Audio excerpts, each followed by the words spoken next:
Magandang umaga po sa inyong lahat. Magandang umaga din po, Father. At welcome po sa Pambansang Dambana. Sa ating pagtitipon ngayong umagang ito, ipinagdadasal natin ang lahat ng inyong mga intensyon. Kasama ng mga intensyon ng sumusubaybay sa atin sa pamamagitan ng ating FB Live, lalo na po yung mga may sakit. Lalo na yung mga kailangang magpa-check up sa doktor dahil sa kanilang nararamdaman.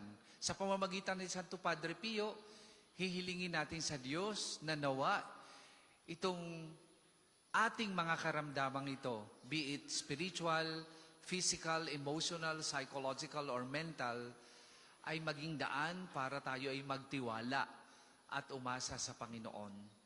Kasama ng ating mga panalangin para sa intensyon ng mahal na Santo Papa at intensyon ng mga obispo ng Pilipinas, lalo na po sa pastoral intensyon ng ating arsobispo at mga kapatid na pari na naglilingkod dito sa Pambansang Dambana, ganoon din po sa Archdiocese ng Lipa. Simulan natin ang pagdiriwang sa ngalan ng Ama at ng Anak at ng Espiritu Santo. Amen. Sumainyo ang Panginoon. At sumainyo rin. Mga kapatid, atin muna pong pagsisihan ang ating mga nagawang kasalanan, lalo na sa maraming beses na tayo ay nabulag. Sa katotohanan, dahil sa ating kasikatan, dahil sa ating kayamanan, dahil sa ating narating sa buhay na naging dahilan para mapalayo tayo sa Diyos. Inaamin ko Sa makapangyarihang Diyos at sa inyo mga kapatid, na lubha akong nagkasala sa isip, sa salita at sa gawa, at sa aking pagkukulang.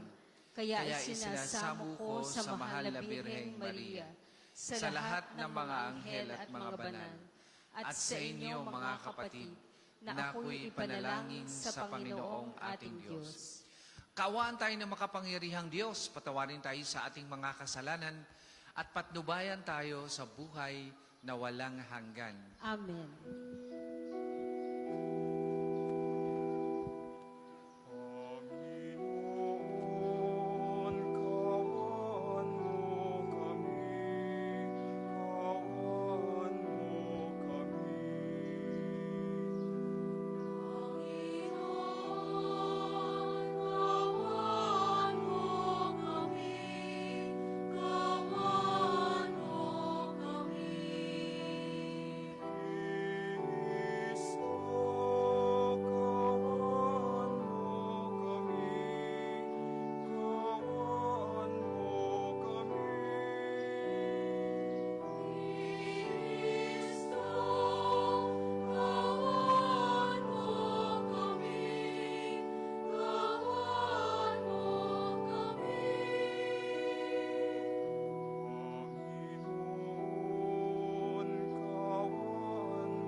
Manalangin tayo. Ama naming makapangyarihan, pinangangatawanan mong manahan sa mga may loobing tapat at maaasahan. Sa kagandahang loob mo, kami naway makapamuhay bilang mga mapalad na maging iyong tahanan. Sa pamamagitan ng Jesucristo kasama ng Espiritu Santo, magpasawalang hanggan. Amen.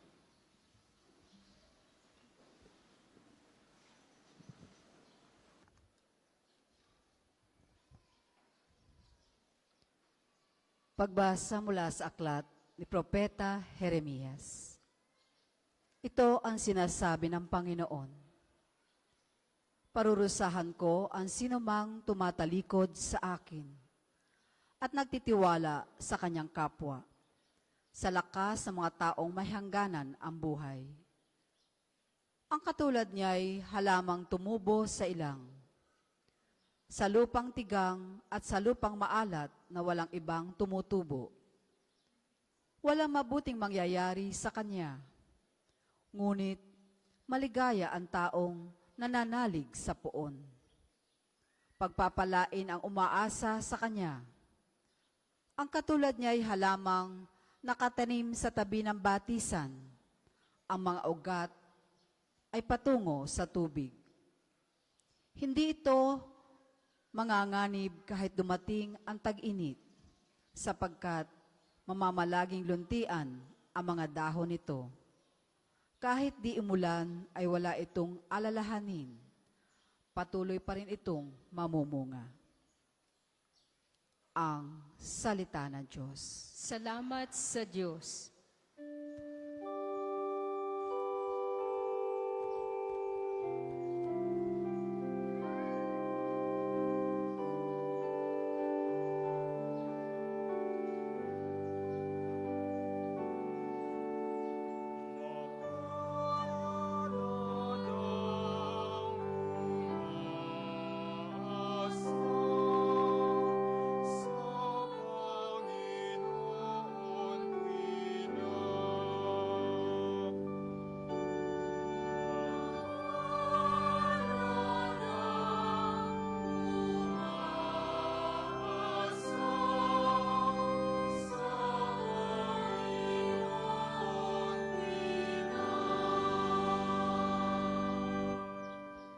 Mapalad ang taong naaakit niyong masasama, upang sundan niya ang kaniyang payot, maling halimbawa. Hindi sumasama sa sinumang taong ang laging adhikay, pagtawanan lamang at hamak-hamakin ang Diyos na dakila. Nagagalak siyang laging magsaliksik ng banal na aral. Ang utos ng poon, siyang binubulay sa gabi at araw.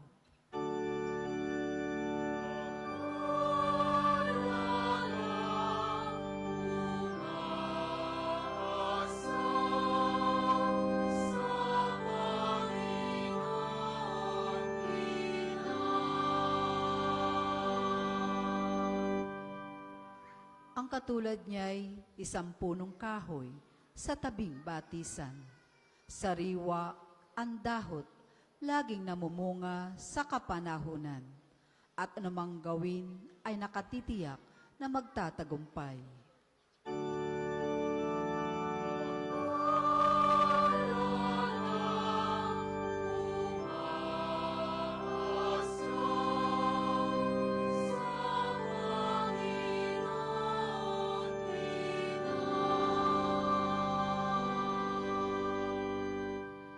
Ngunit ibang-iba ang masamang tao, ipa ang kawangis.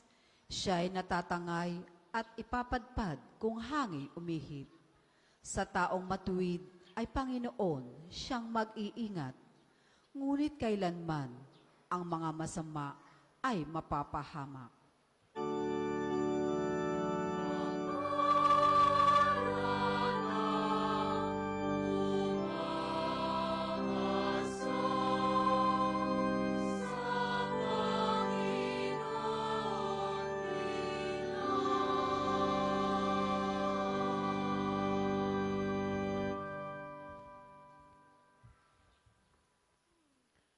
Pagbasa mula sa unang sulat ni Apostol San Pablo sa mga taga-Korinto.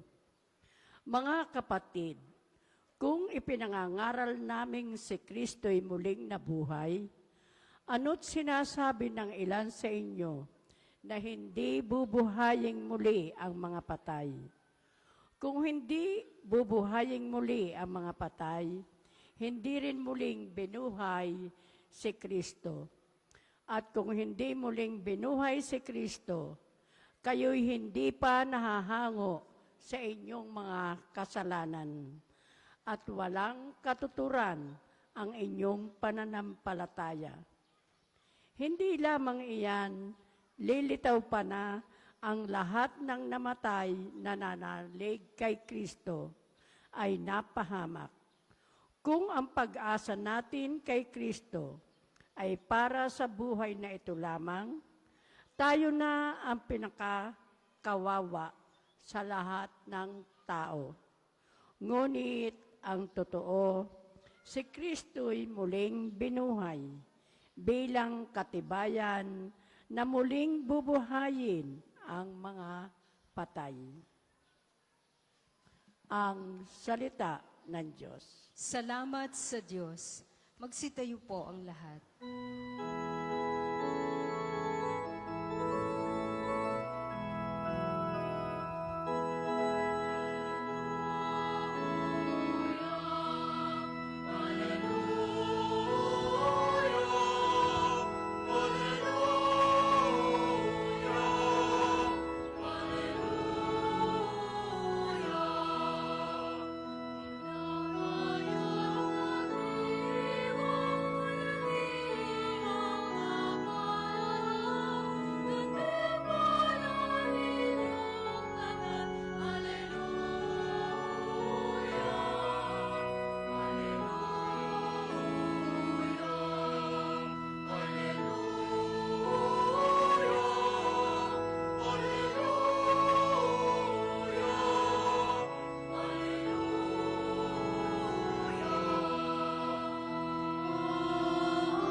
Sumainyo ang Panginoon. At sumainyo rin.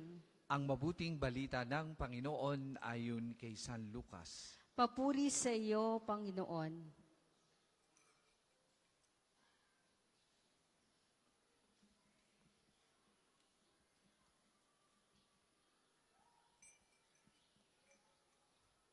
Nung panahong yun, bumaba si Jesus kasama ang 12 at tumayo siya sa isang patag na lugar.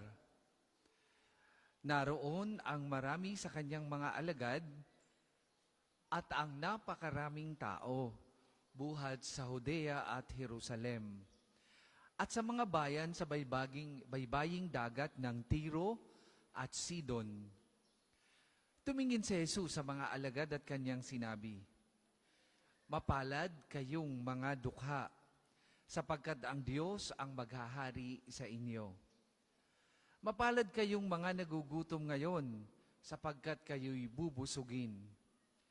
Mapalad kayong mga tumatangis ngayon, sapagkat kayo'y magagalak.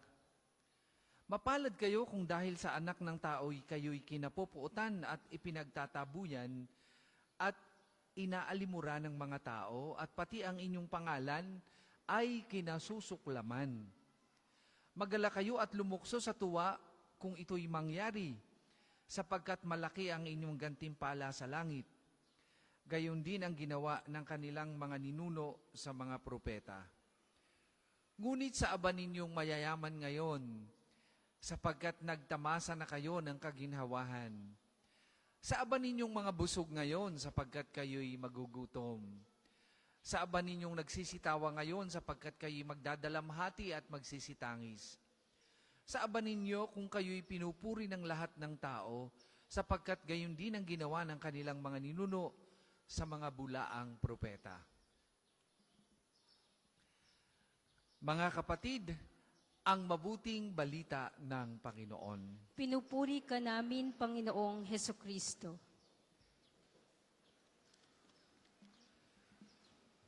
Magandang umaga pong muli sa inyong lahat. Magandang umaga po, Father. Ano po para sa inyo ang ibig sabihin ng success? Sino para sa inyong mga paningin ang isang halimbawa ng successful person? How do you define success? Para sa mundong ating ginagalawan, success is always associated with wealth, power or influence, recognition or social status. Magara ang bahay mo, marangya ang iyong sasakyan, nakaka-travel ka sa iba't ibang lugar, sa iba't ibang bansa, nakakakain ka sa mamamahaling restoran, o di kaya ay kinikilala ka ng lipunan sapagkat ikaw ay presidente ng isang kumpanya, o di kaya ikaw ay mambabatas. Ang tingin sa iyo ng mundo ay successful person. Tunay nga ba? Sa ganitong pamantayan ng mundo, hindi maituturing na tagumpay or successful person si Propeta Jeremias sa unang pagbasa. Bakit? Kasi si Propeta Jeremias ay nabuhay ng isang mahirap. All throughout his life, siya ay kinukutya, pinagtatawanan, pinarurusahan o pinarusahan at pinahirapan ng kanyang mga contemporaries, both religious and civil authorities, dahil he preached about repentance and the kingdom or the coming of the kingdom. Ang buhay niya ay maituturing na unsuccessful sa pamantayan ng mundo. Walang naniniwala at walang nakikinig. Walang influence sa kanyang mga kababayan. Ngayong linggo sa ating pagtitipon, mga kapatid, sa dambana ng Panginoon, dito sa National Shrine, at sa iba pang dambana ng simbahan, tayo ay inaanyayahan ng mabuting balita ayon kay San Lucas, na kung tawagin din ay Sermon on the Plain, to reflect on the meaning of true success. Ano ba talaga sa pamantayan ng Panginoon, sa pamantayan ng ating Panginoong Jesus, at sino ang tunay na successful person? In this Sermon on the Plain, Jesus redefines success, challenges our cultural values, and encourages us to rethink what it truly means to lead a successful life. Nagbibigay po siya ng ibang perspektibo, emphasizing spiritual richness, humility, and compassion, hinggil sa tunay na kahulugan ng isang tagumpay na tao. Sa pamantayan ng mundo, kapag wala kang pera, kapag wala kang influence, kapag hindi ka popular, hindi ka tagumpay. Kaya nga nagkukumahog tayo na maging sikat kahit na nakakahiya ang ating ginagawa. Manood kayo sa TikTok, manood kayo sa Reels, manood kayo sa YouTube. Ang daming gumagawa ng mga kakaibang bagay na hindi ayon sa pamantayan ng pagiging isang tunay na Kristiyano, mapansin lamang, magkapera lamang, at magka-impluwensya lamang. Ang nasa likod nito ay sapagkat yan kasi ang definisyon ng mundo ng pagiging tagumpay. Dapat marami kang followers. Dapat milyon ng iyong followers. Kaya naman, kahit nakakahiya ang ating ginagawa, okay lang. Ang iba nagmumukhang hindi na mukhang tao. Pinapapangit ang sarili para kutyain ang iba, para maging maraming followers. Ang iba gumagawa ng mga fake news to the extent that kahit hindi totoo, kahit kasinungalingan, pinaninindigan para lamang maraming mag-clickbait sa kanilang page in the name of popularity, in the name of wealth, in the name of money. Kakaiba po ito sa pamantayan ni Jesus, kung saan ang kahirapan ay pwedeng maging daan ng tagumpay kung ito ay gagamitin natin upang tayo ay manalig, umasa at magtiwala sa Panginoon, kung saan nagkakaroon ng kabuluhan ang tunay na kahulugan ng kahirapan. Sabi niya, "Blessed are you who are poor, for yours is the kingdom of God." Poverty per se ay hindi sinusuportahan ng Panginoon. Poverty per se has no meaning. Nagkakaroon ito ng kabuluhan. Ang kawalan ay nagkakaroon ng kabuluhan. Kung dahil dito, ang kinakapitan natin at inaasahan natin ay ang Panginoon. Kasi ang tunay na worth natin bilang tao ay hindi base sa dami ng ari-arian o dami ng ating followers sa social media, kundi yung ating affiliation, relationship, and unity sa Diyos na lumikha sa atin. Kung kaya nga kahit wala ka ng material na bagay, kahit salat ka sa mga bagay na sabi ng mundo'y dapat meron ka, kapag ikaw ay nakakapit sa Diyos, kapag ang inaasahan mo ang inaasahan mo'y walang iba kundi ang Diyos, ikaw ay maituturing na mayaman o ikaw ang tunay na mayaman at ikaw ang tunay na successful. Rather than striving to accumulate more, inaanyayahan po tayo to find joy in surrendering our desires and prioritizing the kingdom of God.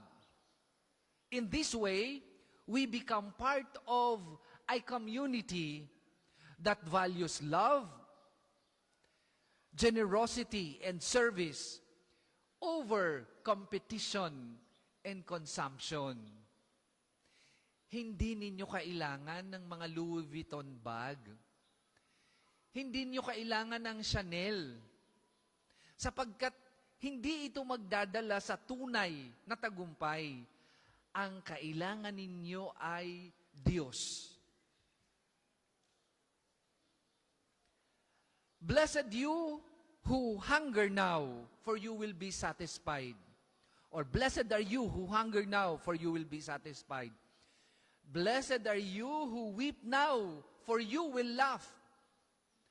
Ang mga sinasabing ito ng ating Panginoon ay nagbibigay sa atin ng mas malalim na pagpapahalaga hinggil sa kahulugan ng pagiging tagumpay.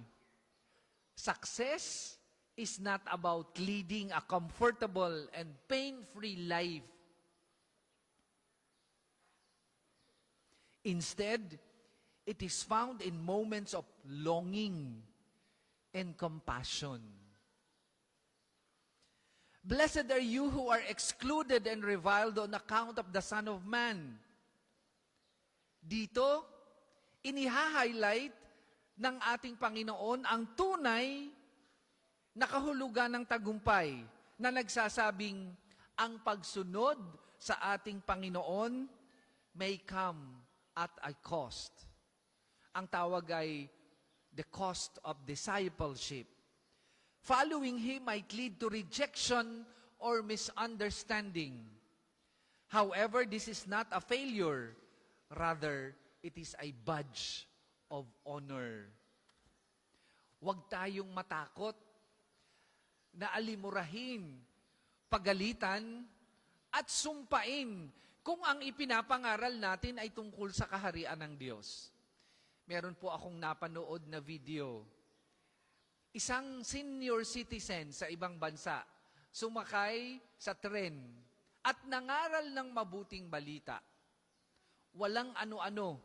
Sinampal siya ng isang kabataang hindi lang walang respeto sa matatanda, kundi walang pagkilala sa Diyos. Pero ano ang ginawa ng matanda? Sa halip na magalit, sa halip na gumanti, ini-offer niya ang kaliwapan niyang pisngi o ang isa niyang pisngi. At sinabing, sampalin mo pa ako, alang-alang sa Panginoong Jesus. Kapag tayo'y nangangaral ng mabuti, tama at makadiyos, asahan natin na maraming magagalit sa atin. At ang tunay na nangangaral at sumusunod sa ating Panginoong Hesus ay hindi takot magsabi ng katotohanan kahit ito ay nakakasakit. Sa Diyos, kapag katama, kahit masakit, kailangang sabihin. Do not quote your words or huwag ninyong lagyan ng takip ang inyong pananalita dahil lamang takot kayong makasakit. Mas maganda nang magsabi kayo ng katotohanan sa makadiyos na pamamaraan kaysa kayo ay magsinungaling at magkasala. The measure of success in the kingdom of God is not about how many enemies we have or how popular we are, kundi nakabatay ito sa paglilingkod natin at pagmamahal sa iba at pagsasabi ng katotohanan upang pagsilbihan ang mga nangangailangan at manindigan sa tama, manindigan sa tamang turo ng Panginoon. Sa kabilang dako, nagpaalaala din ang ating Panginoong Hesus tungkol sa mga mayayaman na nakakatanggap na ng konsolasyon dito sa mundong ito. At sa iba pa, na nakakatanggap na ng comfort and security sa mundong ito. Galit ba siya sa kanila? Hindi. Sabi niya, woe to you who are rich, for you have received your consolation. These words warn about the perils of false success. When we value material wealth, comfort, and social prestige solely, we risk losing sight of what is truly important. Nagpapaalaala siya sa mga mayayaman at sa nabubuhay ng komportabling buhay. Baka kayo mawili diyan at diyusin ninyo ang inyong yaman, tagumpay at kasikatan at kayo'y mawalay sa kaharian ng Diyos. Huwag naman sana. sa ating pagninilay sa turo ni San Lucas o mula sa aklat ni San Lucas in the Sermon on the Plain, yakapin natin ang bagong pag-unawa natin bilang binyagan kung ano ba talaga ang ibig sabihin ng tagumpay. One that is grounded on God's love and service of others, not on wealth, prestige, power, recognition, or influence. Ang tunay na tagumpay ay nagdadala sa atin upang mabuhay tayo ng mapagpakumbaba, na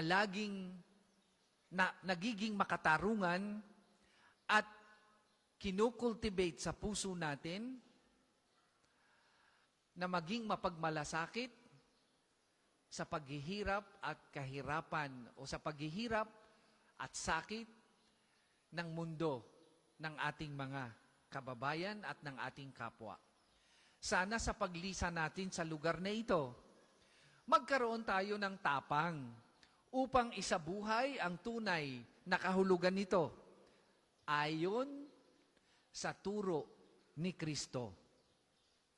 Hindi sa yaman, hindi sa kapangyarihan, hindi sa kasikatan at taas ng narating sa lipunan na susukat ang tagumpay, kundi sa pagmamahal sa Diyos at sa paglilingkod sa kapwa. Tayo po ay magsitayo. Sumasampalataya ako Sa Diyos amang makapangyarihan sa lahat, na may gawa ng langit at lupa. Sumasampalataya ako kay Jesucristo, iisang anak ng Diyos, Panginoon nating lahat. Nagkatawang tao siya, lalang ng Espiritu Santo. Ipinanganak ni Santa Mariang Birhen. Pinagpakasakit ni Poncio Pilato. Ipinako sa krus, namatay, inilibing. Nanaog sa kinaroroonan ng mga yumao. Nang may ikatlong araw na buhay na maguli, umakyat sa langit. Naluluklok sa kanan ng Diyos amang makapangyarihan sa lahat. Doon magmumulang paririto at huhukom sa nangabubuhay at nangamatay na tao. Sumasampalataya naman ako sa Diyos Espiritu Santo, sa banal na simbahang katolika, sa kasamahan ng mga banal, sa kapatawaran ng mga kasalanan, sa pagkabuhay na maguli ng nangamatay na tao, at sa buhay na walang hanggan. Amen. Mga kapatid, magsama-sama tayong dumalangin sa Diyos na ating amang makapangyarihan. Hingin natin sa Kanya ang mga biyaya na magbibigay sa atin ng espiritu ng karukhaan at kaligtasan.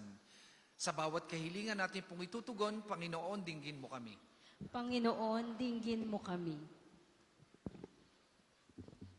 Upang ang espiritu ng karukhaan ay maging bahagi ng buhay ng lahat ng mananampalataya ng simbahang katolika, at pangunahan nawang maipamuhay ito ng banal na Papa, ng lahat ng mga obispo at mga pari ng maakay nila ang sambayanan sa pagtatamo ng kayamanan. Manalangin tayo. Panginoon, dinggin mo kami. Upang ang katapatan at pag-asa sa Diyos ay mamayani sa sanlibutan, at pagpalain nawa ang mga bansa na magkaroon ng mga lider na ang adhikain ay bigkisin ang sangkatauhan sa pagkakaisa at pagpapairal ng tunay na diwa ng pagbabahaginan. Manalangin tayo. Panginoon, dinggin mo kami. Upang ang espiritu ng karukhaan at kasalatang pangmaterial ang maging tulay at daan ng pag-asa ng mga taong nasa abang kalagayan, bunga ng iba't ibang uri ng pagdurusa, at naway biyayaan sila ng pananampalatayang ang pag-asa'y laging nakatuon sa Diyos na mapagpala. Manalangin tayo. Panginoon, dinggin mo kami. Upang ang aral ni Kristo tungkol sa Espiritu ng kaabahan at karukhaan ay tanggapin ng lahat ng angkan sa ating parokya, at manatili nawa tayong matapat sa pananampalataya at masidhing sumunod sa halimbawa ni Hesokristong nagpakaaba. Manalangin tayo. Panginoon, dinggin mo kami. Maawaing Diyos, tunghayin mo nawa ang bayang sumasamo sa iyo. Sa tulong ng iyong mga biyaya, manatili nawa kaming matapat sa aming pananampalataya sa magitan ni Jesucristo ang aming Panginoon. Amen. Para po sa mga maghahandog ng sobre, pakihulog na lamang po sa buslo.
Tayo po ay magsitayo.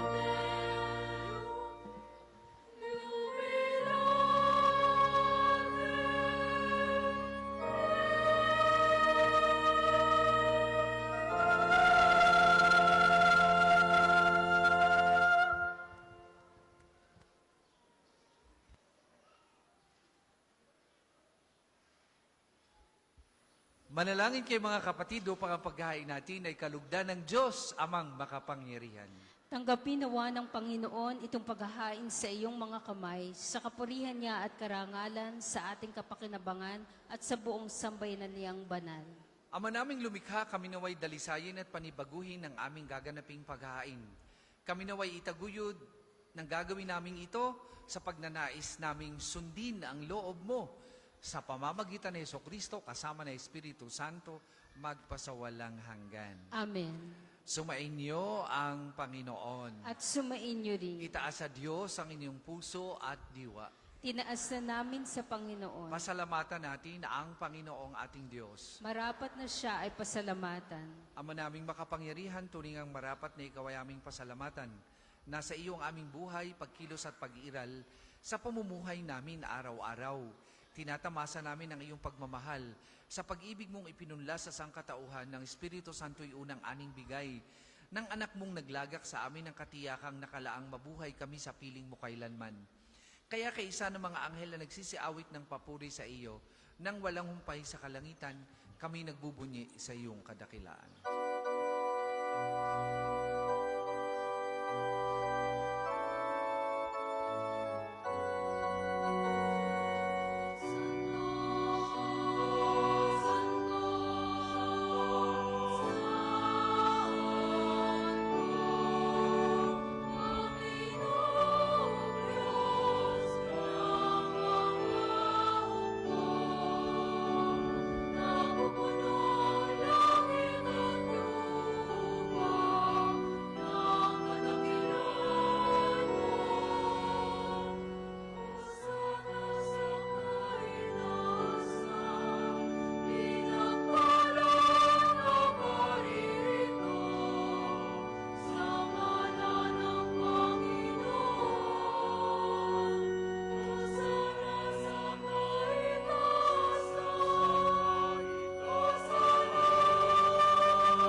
kanyang lumuhod ay manatiling nakatayo ng may paggalang. Ama naming banal, ikaw ang bukal ng tanang kabanalan, kaya sa magitan ng iyong Espiritu gawin mong banal ang mga kaloob na ito, upang para sa aming maging katawan at dugo ng aming Panginoong Heso Kristo. Bago niya pinagtiisang kusang loob na maging handog, hinawakan niyang tinapay, pinasalamatan kanya.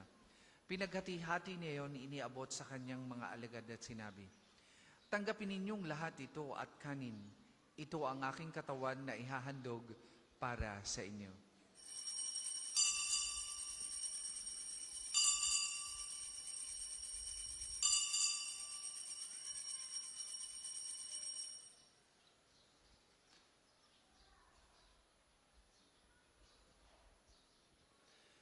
Gayun din naman nung matapos ang hapunan, hinawakan niyang kalis, muli kanyang pinasalamatan. Iniabot niya ang kalis sa kanyang mga alagad at sinabi, "Tanggapin ninyong lahat ito at inumin. Ito ang kalis ng aking dugo, ng bago at walang hanggang tipan. Ang aking dugo na ibubuhos para sa inyo at para sa lahat. Sa ikapagpapatawad ng mga kasalanan, gawin ninyo ito sa pag-alaala sa akin."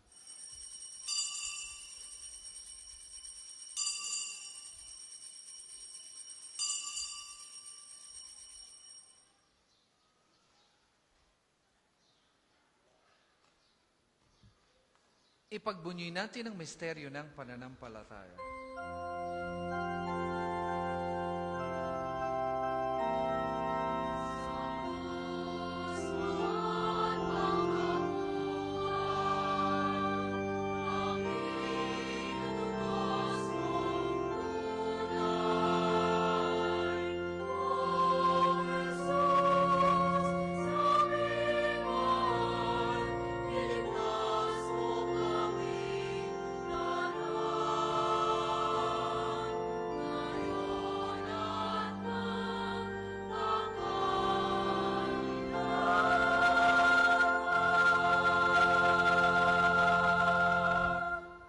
Ama, ginagawa namin ngayon ang pag-alaala sa pagkamatay at muling pagkabuhay ng iyong anak.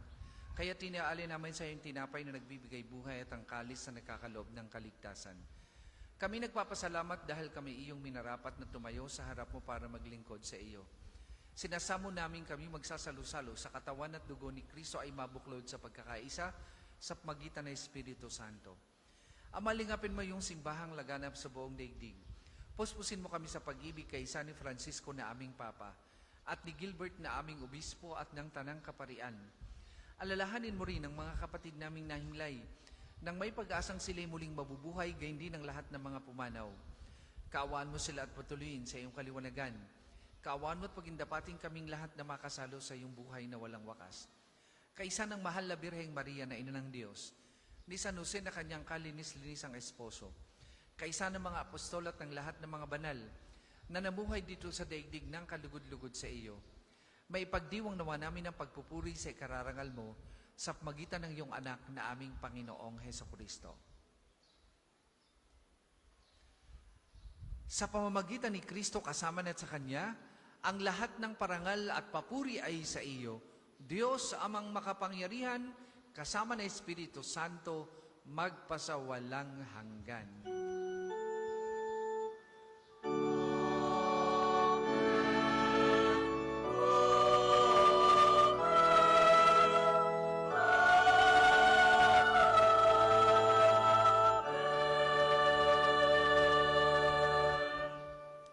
Sa tagubilin naman nakagagaling na utos at turo ni Jesus na Panginoon natin na Diyos, ipahayag po natin ng lakas loob.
Hinihiling namin kami adya sa lahat ng masama, pagkalooban ng kapayapaan araw-araw, iligtas sa kasalanan ng taliw sa lahat ng kapahamakan. Samantalang aming pinananabikan ang dakilang araw ng pagpapahayag ng tagapagligtas naming si Heso Kristo.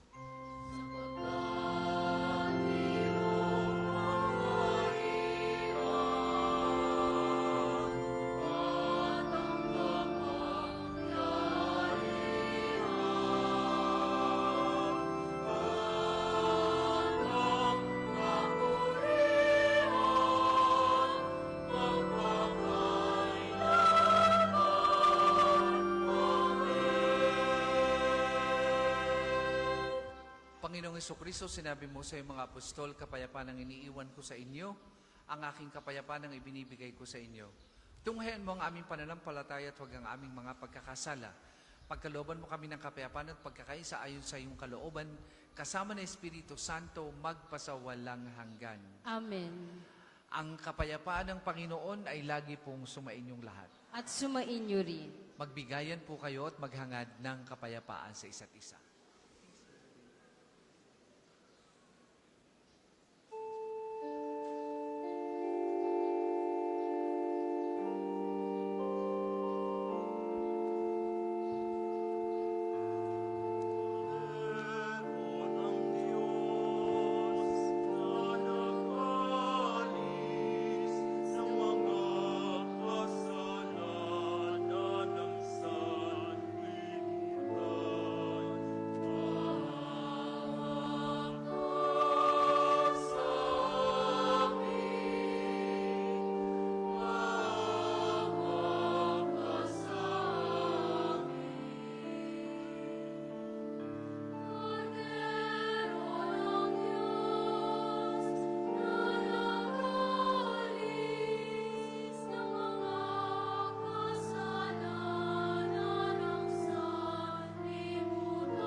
Kung hindi po kayang lumuhod, ay manatiling nakatayo ng may paggalang.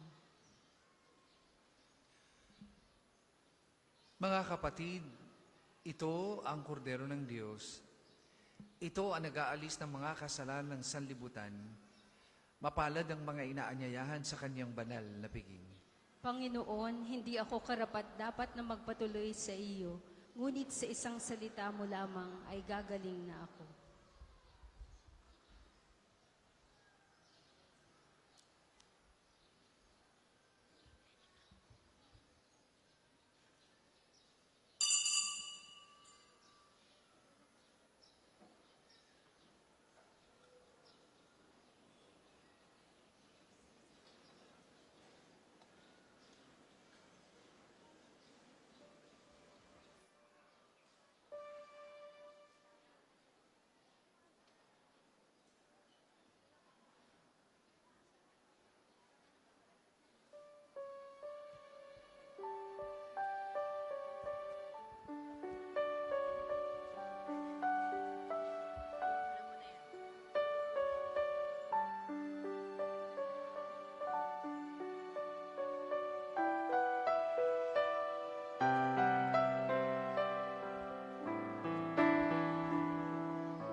isasagawa pong second collection ay ginagamit para sa patuloy na pagpapaunlad ng parokya at pambansang dambana ni Santo Padre Pio at para sa mga pangangailangan ng matatanda at may sakit na pari ng Archdiocese ng Lipa.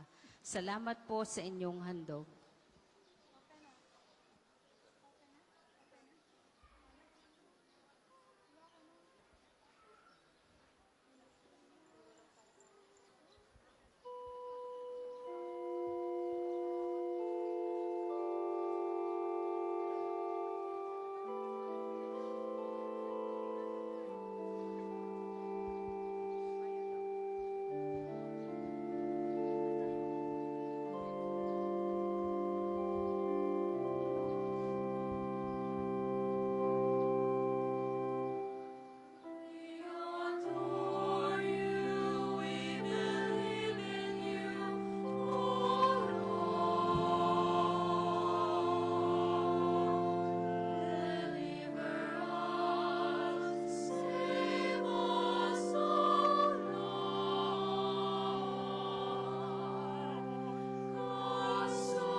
Tayo po ay magsitayo.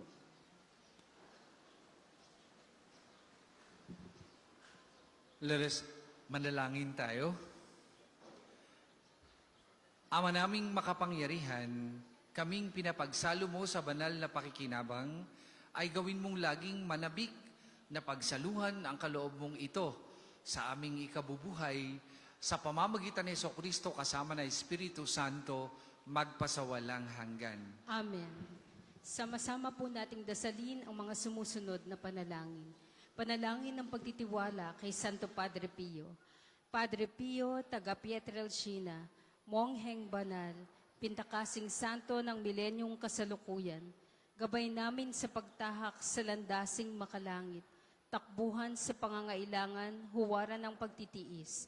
Sa iyo namin inilalapit aming mga kagipitan, sa iyo po ibinibilin kalusugan at kabuhayan.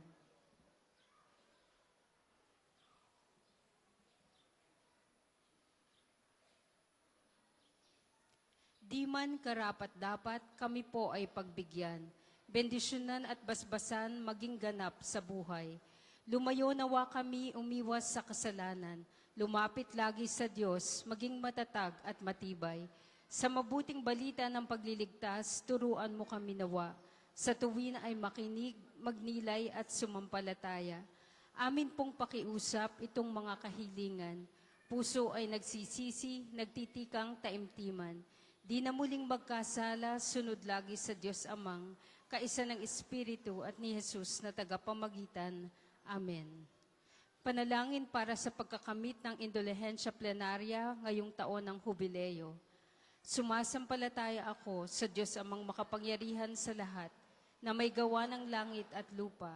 Sumasampalataya ako kay Hesukristo, iisang anak ng Diyos, Panginoon nating lahat. Nagkatawang tao siya, lalang ng Espiritu Santo, ipinanganak ni Santa Mariang Birhen, pinagpakasakit ni Poncio Pilato, ipinako sa krus, namatay, inilibing, nanaog sa kinaroroonan ng mga yumao, nang may ikatlong araw na buhay na maguli, umakyat sa langit, naluluklok sa kanan ng Diyos Amang makapangyarihan sa lahat. Doon magmumulang paririto at huhukom sa nangabubuhay at nangamatay na tao.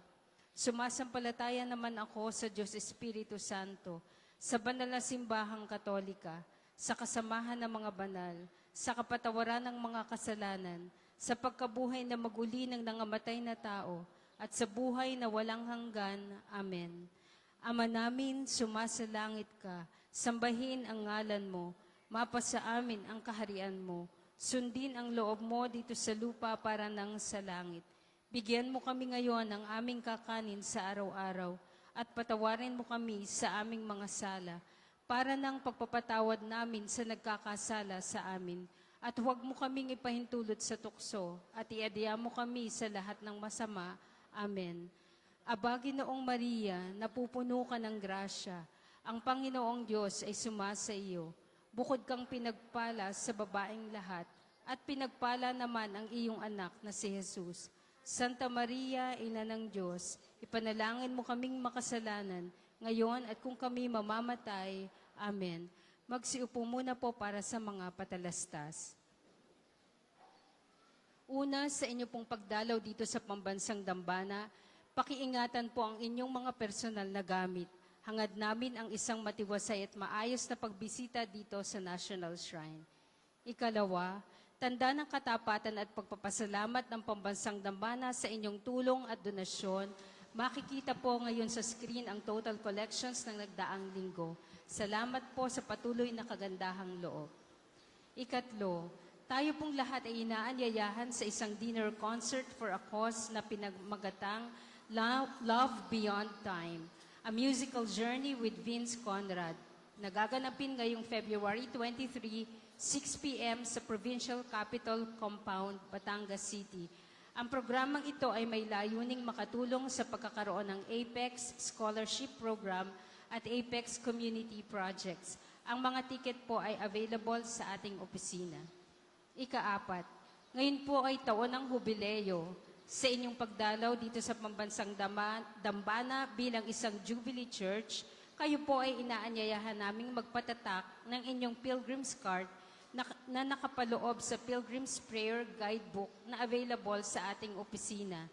Nakapaloob din po dito ang kahalagahan ng pagdiriwang ng taon ng Hubileo, ang paliwanag tungkol sa indulhensya plenarya at mga panalangin kay Padre Pio. Halina't ating suportahan ang gawaing ito bilang mga manlalakbay ng pag-asa ngayong taon ng Hubileo. Ikalima, nais po naming ipagbigay alam sa inyo na ang Padre Pio Healing Bundle ay available sa ating mga tindahan. Ang langis na kasama nito ay may halo ng langis na mula sa puno ng olibo na binasbasan ni Padre Pio noong siya ay nabubuhay pa. Naway maging daan ang ating healing bundle sa pagkakamit ng kagalingan mula sa Diyos. Narito po sa atin ngayon ang mga taga St. Joseph the Worker Parish ng Inusluban, Lipa City upang magbenta ng raffle tickets para sa patuloy na pagpapatayo ng kanilang parokya. Sila po ay nasa bandang likuran ng simbahan, atin po silang suportahan. Panghuli sa darating pong ika-23 ng buwan ng Pebrero ay araw ng pagpapagaling ng Panginoon sa pamamagitan ni Santo Padre Pio. Ang mga oras ng healing mass at healing liturgy na may pagwagawad ng langis ay sa ganap na ika-9 ng umaga at ika-6 ng hapon. Kayo po at ang inyong mga may sakit ay inaanyayahan. Magsitayo po ang lahat.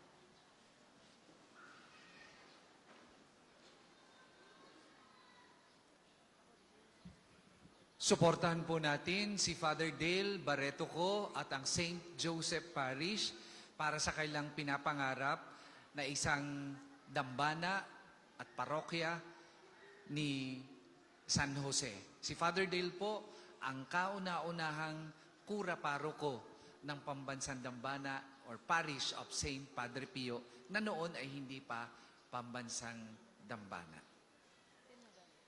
Mga kapatid, manalangin tayo sa Diyos, Amang makapangyarihan, upang tayo maging kawangis ni Kristo sa taimtim na pagdalangin sa tulong ng mga larawan at mga dasalan. O Panginoong Diyos, Ikaw ang bukal ng lahat ng pagpapala at biyaya.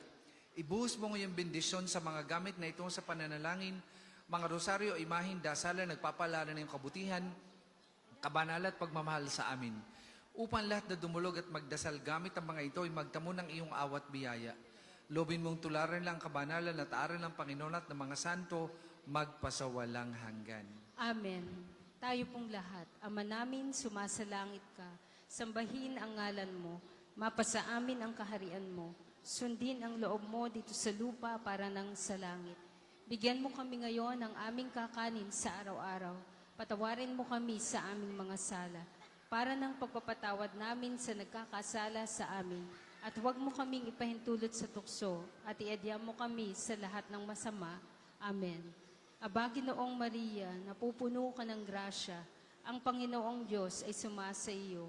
Bukod kang pinagpala sa babaeng lahat, at pinagpala naman ang iyong anak na si Jesus. Santa Maria, Ina ng Diyos, ipanalangin mo kaming makasalanan, ngayon at kung kami mamamatay. Amen. Luwalhati sa Ama, at sa Anak, at sa Espiritu Santo, kapara noong una, ngayon at magpasawalang hanggan. Amen. Ama namin, sumasalangit ka, sambahin ang ngalan mo, mapasa amin ang kaharian mo, sundin ang loob mo dito sa lupa para nang sa langit. Bigyan mo kami ngayon ng aming kakanin sa araw-araw, at patawarin mo kami sa aming mga sala, para ng pagpapatawad namin sa nagkakasala sa amin. At huwag mo kaming ipahintulot sa tukso, at iadya mo kami sa lahat ng masama. Amen.